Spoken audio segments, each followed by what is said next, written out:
peu longtemps, au début de l'émergence du digital au Burkina, peut-être une quinzaine, une vingtaine d'années, la plupart des sites Internet étaient faits par des informaticiens.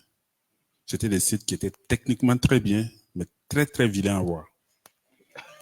Oui, c'était vraiment... C'est comme si vous partez payer une Rolls-Royce pour venir enlever les poubelles dans les maisons. C'est une voiture, ça enlève les poubelles, mais ce n'est pas sa destinée. C'est des sites techniquement qui sont bien. En fait, pour répondre à la question, l'expertise ici est au bon niveau en termes de niveau de l'état de l'art, puisque je vous dis qu'il y a des jeunes ici, il y a des jeunes que nous connaissons, peut-être que vous ne le savez pas, mais ils interviennent sur des projets à l'extérieur, en remote. Ils codent pour des gens à l'extérieur. Maintenant, ce qu'il faut faire, il faut avoir une approche cognitive. Ce n'est pas parce que je suis informaticien que je peux réfléchir sur un projet, par exemple, de transport des élèves, mieux que quelqu'un qui a fait marketing. Donc, quand je sais coder, quand j'ai détecté le problème, mon ami de marketing, il peut penser plus le problème en termes de présenter ça, en termes de susciter le besoin et en termes de placer le produit que moi. Je suis plus, voilà. Vous voyez? Balima disait tout de suite qu'il est ingénieur informaticien, il est planificateur, mais il a fait du management. D'accord?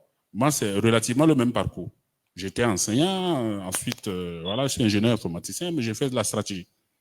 Pourquoi? Parce qu'il y a une approche à avoir. Je vous donne un exemple.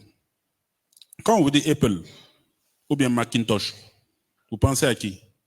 Steve Jobs. Steve Jobs, ce n'est pas l'esprit, ce n'est pas l'intelligence qui a créé ces machines-là, mais c'est celui qui a su les vendre.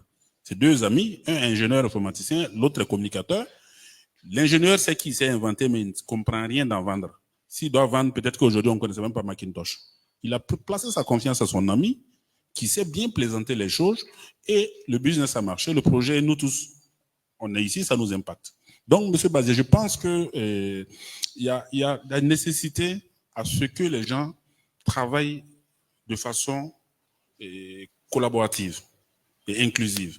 Si moi je suis ingénieur informaticien, de quitter mon école, à arriver à la maison, je vois quelqu'un qui a un problème, je dis, mais tiens, si je fais une plateforme pour faire ça, ça va être bien.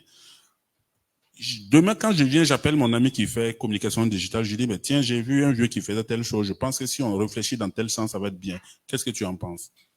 Au bout d'une semaine, normalement, il y a un business model qui sort. L'ingénieur informaticien, tu lui parles du business model, il ne comprend rien dedans. Excusez-moi, ceux qui sont, voilà, on est passé par là. Mais si tu lui dis, fais-moi la plateforme qui met en œuvre ce business model, qui nous permet de placer le produit, là, il est voilà. Mais, donc, il faut que vous essayez